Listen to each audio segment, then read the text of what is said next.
আসসালামু আলাইকুম দর্শক শ্রোতা, দেখতে পাচ্ছেন আমি ইন্দোনেশিয়ান স্মার্ট নেপিয়ার ঘাসের জমিতে দেখতে পাচ্ছেন কত সুন্দর ঘাস। আর এমতো অবস্থায় কিন্তু আমার জমিতে প্রচুর পরিমাণ কাটিং হয়েছে এরকম ঘাসগুলোই। আর এখন আমি কাটিং বিক্রি করতেছি ইন্দোনেশিয়ান স্মার্ট নেপিয়ার ঘাসের। আপনারা জানেন এই ঘাসগুলো যদি আপনি একবার চাষ করেন অনায়াসে 8 থেকে 10 বছর পর্যন্ত সার্ভিস পাবেন। এই ঘাসগুলো যতবার কাটবেন ঠিক ততবারই কিন্তু ঘাসের ফলন আরও বৃদ্ধি বেশি হয়ে থাকে। ফলনের দিক থেকে কিন্তু সেরা ঘাস। আপনারা জানেন প্রোটিন পার্সেন্টেজ কিন্তু 22 থেকে 25%।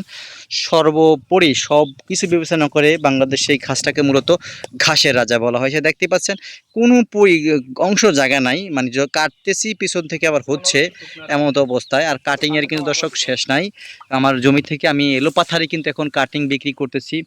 কি পরিমাণ যে কাটিংয়ের চাহিদা আসলে আপনাদের ভাষায় বলে প্রকাশ করতে পারবো না। প্রচুর পরিমাণে ঘাসগুলার বর্তমানে মার্কেটে চাহিদা রয়েছে, কিন্তু দামটা কিন্তু এখন কমে যাওয়াতে এই ঘাসটা প্রচুর পরিমাণ এই মুহূর্তে কাস্টমাররা, খামারি ভাইরা কিন্তু চাষ করছেন। যেহেতু দাম কম, মানে ভালো ঘাসটা, সেই জন্যই কিন্তু এত চাহিদা। আপনি যদি এই ঘাসটা চাষ করতে চান তাহলে স্ক্রিনে দেওয়া নাম্বারে যোগাযোগ করে 100% পরিপক্ক কাটিং সংগ্রহ করতে পারেন।